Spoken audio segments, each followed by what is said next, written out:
అందరికీ నవదేపు నమస్కారాలు.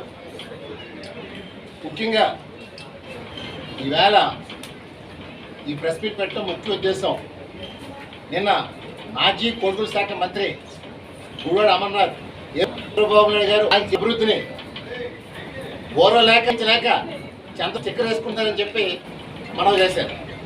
అంటే మీ హయాంలో మీరు ఏం చేస్తారో అడుగుతున్నారు. అలాంటిది మీరు ఏమీ చేయకుండా ఈరోజు అభివృద్ధి చేత కాదు, ఇది చేత కాదు, మీకు ఈవేళ చంద్రబాబు కుక్కలా అవుతున్నాం.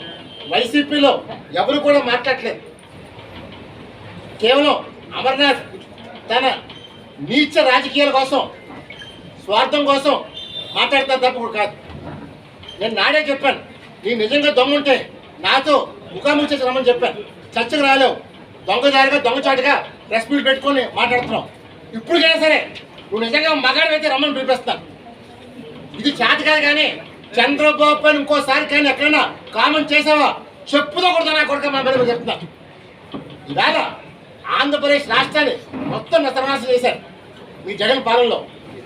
ఇవాళ రాష్ట్రాన్ని ఒక గాడిలో పెడదామని, ముందుకు తీసుకెళ్దామని పవన్ కళ్యాణ్ చంద్రబాబు ఇద్దరు ఈ రాష్ట్రాన్ని ముందు పెడుతుంటే భరించలేక, ఓర్వలేక, సహించలేక నాటకాలు ఆడుతున్నారు.